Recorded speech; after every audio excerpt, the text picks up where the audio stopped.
This is Random Anime Reviewer back at it with episode number 3 of Random Anime Reviews. This week we're talking about My Little Monster. It's honestly a really good show and it surprised me, and it wasn't, again, something I'd normally go for, but I'm kind of starting to like going out of my comfort zone. So let's get right to it. Hit 'em with the intro.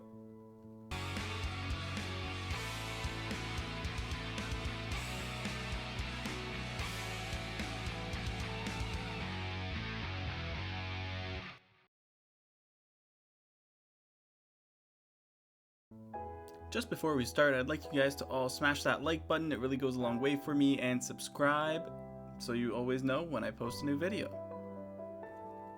My Little Monster is a story about the awkward, inexperienced high school love that, looking back, we all cringe at. A lot.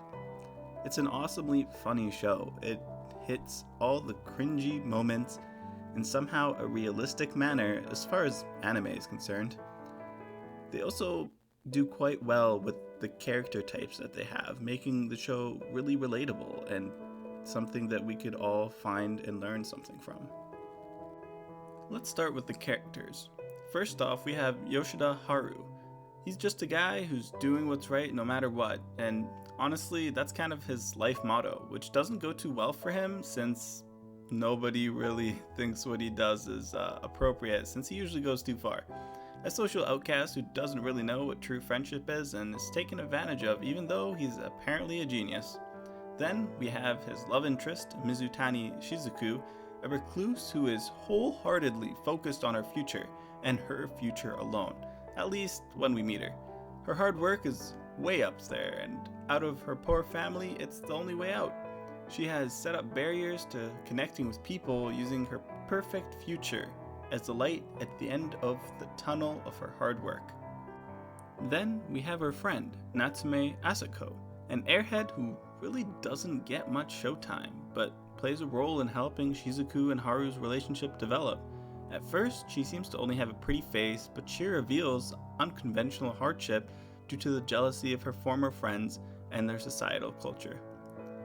Lastly, there's Sasahara Sohei, a typical high school boy who plays baseball and is well liked, but unremarkable.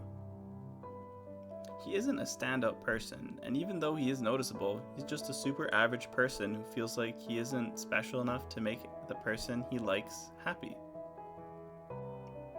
Let's dive right into the deep end of a lot of great things that My Little Monster hits.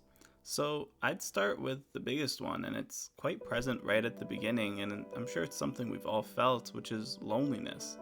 And that loneliness is presented in a way that shows just how much we can jump at the first show of emotional connection we receive. Innately, we need some form of genuine human connection. Both Haru and Shizuku inadvertently do this.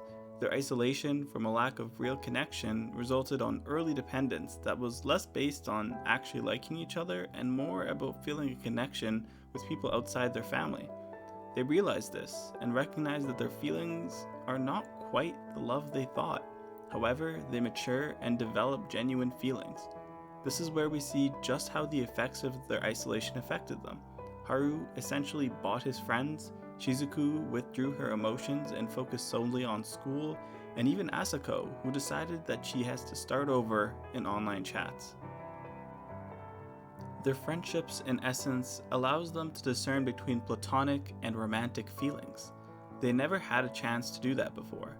Once they do recognize and understand their emotions, they reach that ever-dreaded point we all know. Yeah, what do you do with them?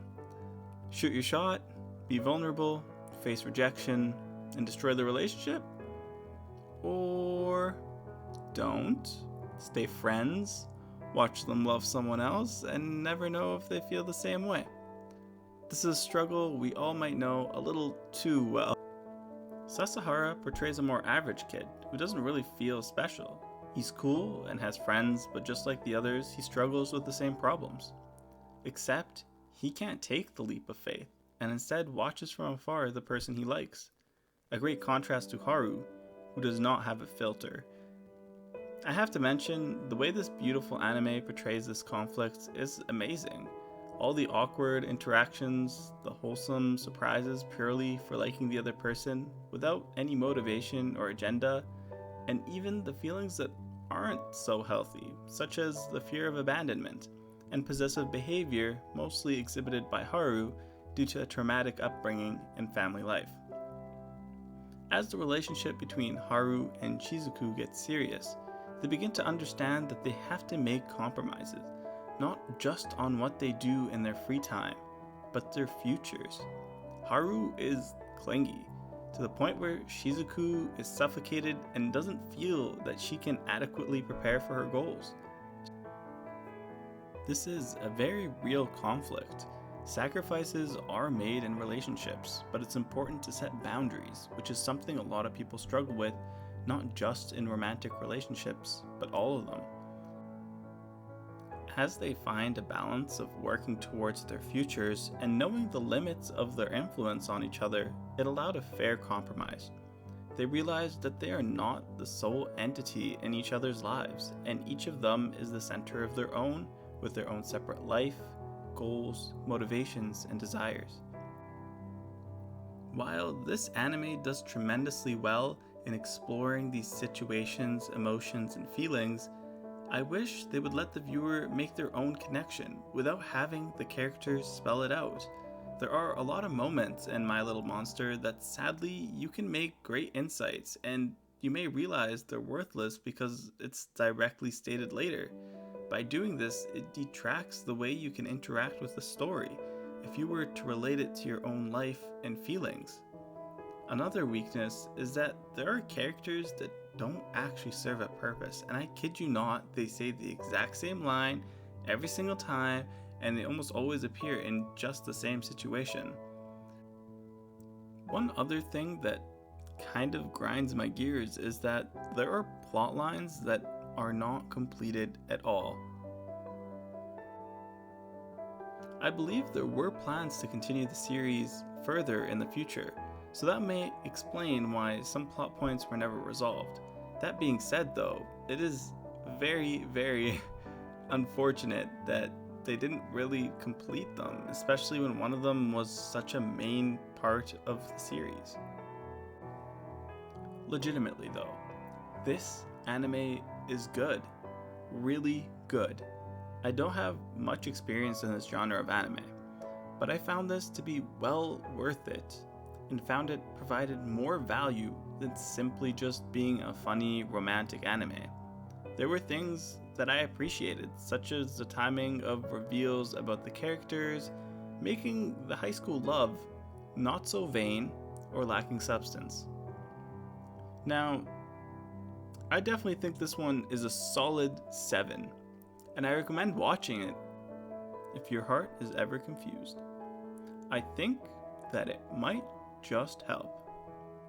And with that, I want to ask you to smash that like button one more time. We've reached the conclusion of another random anime review. This is random anime review number 3 already, and honestly I'm really happy with just how fast we've moved along. I know I've definitely developed a little bit, and not just my video editing, but my audio and narration.